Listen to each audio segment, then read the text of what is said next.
ইদানিংকারের সকালের ভিডিও দেখতে দেখতে তোমরাও হয়তো বোরিং হয়ে গেছো। তো আজকে ভাবলাম সন্ধ্যার থেকে আমি কি করি সেটাই তোমাদের সাথে শেয়ার করব। তো হ্যালো এভরিওয়ান, কেমন আছো তোমরা সবাই? আশা করি অনেক ভালো আছো, আর আমিও অনেক ভালো আছি। তো এই যে দেখো, সন্ধ্যার থেকে আমি আজকের ব্লগটা শুরু করলাম। আজকে আর কোনো কিছু নাস্তা টাস্তা বানানোর ঝামেলায় যায়নি, সোজা রান্নাঘরে চলে এসেছি। রান্না করব আজকে পাতলা করে খোরখুল্লো মাছের ঝোল, আর সাথে 2টা গলদা চিংড়ির পাও আছে, সেটা দিয়ে বড়ি দিয়ে পাতলা করে ঝোল করব। আর এই যে পাতলা ঝোলটা, এটা কিন্তু শুধু মাছের ঝোল, শুধু মাছের স্যুপ বা যেটাই বলো না কেন, খুবই উপকারী স্বাস্থ্যের পক্ষে। এটাতে আমি দেখো কোনো মশলা ইউজ করিনি, কিছুই না, শুধুমাত্র পেঁয়াজ কাঁচামরিচ দিয়ে মাছের ঝোলটা করে নিচ্ছি। আর দিয়েছি সাথে কুমড়া বড়ি। আর কুমড়া বড়ি তো ডাল আছে, মিষ্টি কুমড়া আছে, তো এটাও অনেক হেলদি, আমার মা বাড়িতে তৈরি করে দেয়। তো যাই হোক, দেখো আমার মাছের ঝোলটা রান্না কমপ্লিট, আর দুর্দান্ত স্বাদ হয়েছিল। তো আমি সবসময় চেষ্টা করি আমার হাজব্যান্ড আসার আগে রান্নাবান্নাটা কমপ্লিট করতে। তো রান্নাবান্না কমপ্লিট, আর একটু বেল গুলে রেখেছিলাম ফ্রিজে, তো সেটা এখন বের করে নিলাম। তিনজনে একটু বেল গোলা খাবো ঠান্ডা ঠান্ডা। চারিদিকে তো বেলের ছড়াছড়ি এখন। ছেলেটা তো খেতেই চায় না, ওর বাবা জোর করে অল্প একটু দিয়েছে, তো তাও খাইনি, আমরা তিনজনে খেয়েছিলাম। তো যাই হোক, এটা হচ্ছে পরদিন সকালবেলা মামাকে স্কুলে দিয়ে তারপরে এখন আসার পথে একটু মূলা কিনে নিয়ে আসছিলাম। তো আজকে একটু মূলা দিয়ে ডাল রান্না করব।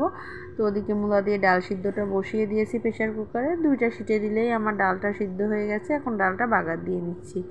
এটাতে আমি মিষ্টি জিরা, পেঁয়াজ আর শুকনো লঙ্কা ফোড়ন দিয়েছি, আর একটু হালকা রসুনও দিয়েছি। তো এখন এই যে মূলার ডালটা ফোড়ন দিয়ে দিলাম। মূলা তো প্রায় শেষের সিজনে, এখন সিজন শেষ, তো ভাবলাম যে এখন সিজন শেষে একটু রান্না করে খেয়েই নিই, আর কয়েকদিন পরে তো পাবো না। তো যাই হোক, তারপরে যে মূলার ডাল করে নিলাম, লাস্টে একটু ধনে পাতা দিয়ে নামিয়ে নিয়েছি। আর এখন একটু কাতলা মাছ রান্না করব। তো কাতলা মাছটাও বের করে সুন্দর করে কেটে ধুয়ে আমি লবণ হলুদ মাখিয়ে নিলাম। কাতলা মাছটা এখন একটু ভেজে নিব। আর মাছ ভাজি করা ছাড়া অনেকেই দেখছি রান্না করে, অনেকে কাঁচা মাছ রান্না করে, আমাদের বাসায় এটা চলেই না। সবসময় ভাজি করা মাছই রান্না করি আমরা, দেখবে আমার প্রত্যেকটা ভিডিওতে। তো এখন একটু পেঁয়াজ, কাঁচামরিচ আর টমেটো দিয়ে, কাঁচা পাকা টমেটো দিয়েছি, দিয়ে এখন মাছের ঝোল করব। কোনো আলুও দিইনি, আলু আসলে আমরা বেশি একটা খাই না, কারণ সবাই মোটা হয়ে যাচ্ছি, আলু খেলে তো আরও বেশি ফ্যাট বাড়ে, এজন্য আলুটা অ্যাভয়েড করার চেষ্টা করি। তো ওদিকে মাছের ঝোলটা বসিয়ে দিয়েছি, তারপরে আর এদিকে হচ্ছে একটু ডিম ভাজি করে নিচ্ছি। তো মূলার ডালের সাথে ডিম ভাজি কিন্তু বেশ ভালো লাগে, আর যে কোনো ডালের সাথে আর কি ডিম ভাজিটা ভালো লাগে। আর সাথে আমি একটু পেঁয়াজ কলিও ভেজেছিলাম, তো সেই ভিডিওটা আর নেওয়া হয়নি। তো এই যে একটু ডিম ভাজি, আর 2টা ডিম ভাজি করে নিলাম, ওদের সাথে আমিও একটু খেয়ে নিব। তো এই যে দেখো, আমার ডিম ভাজি করা কমপ্লিট, আর এখন এই যে মাছের ঝোলটাও নামিয়ে নিচ্ছি।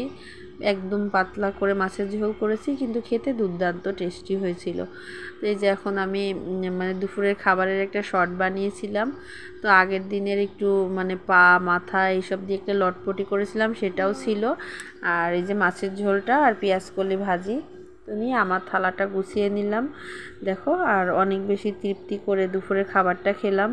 আর এই লটপটি খেতেও কিন্তু ভালো লাগে, তো আমি এটা একটু বেশি করে রান্না করি যেন 2 দিন ধরে খাওয়া যায়, এরকম করেই। তো যাই হোক, আর এখন হচ্ছে বিকালের দিক দিয়ে, বিকাল না ঠিক, প্রায় সন্ধ্যা হয়ে গেছে। আমি সন্ধ্যা দিয়ে এসেই তারপর একটু তাল বড়া বানাবো। তো আমার মা তো সবসময় তালের রস করে আমাকে পাঠিয়ে দেয়। তো তালের রসটা এবার বেশ অনেক দিন যাবত ডিপ ফ্রিজে ছিল, বানানোর সময়ই হচ্ছিল না। তারপরে আজকে ভাবলাম যে একটু তালের বড়া তৈরি করি। তো এই যে একটু তালের বড়া তৈরি করে নিচ্ছি এখন। আর তালের বড়াগুলো কিন্তু খেতে বেশ সুন্দর হয়েছিল। আর আমি এই যে লাল লাল লাল লাল করে ভেজে উঠিয়ে নিচ্ছি, দেখতেও যেমন সুন্দর হয়েছিল, খেতেও অনেক বেশি টেস্টি হয়েছিল। তো সব মিলে কেমন লাগলো আমার সাধারণ জীবনযাপনের ব্লগ ভিডিওটা? যদি ভালো লেগে থাকে, তোমাদের সকলের কাছে অনুরোধ করব একটা লাইক, কমেন্ট, শেয়ার করার। আর যদি আরও বেশি ভালো লেগে থাকে, অবশ্যই শেয়ার করে দিও। টাটা।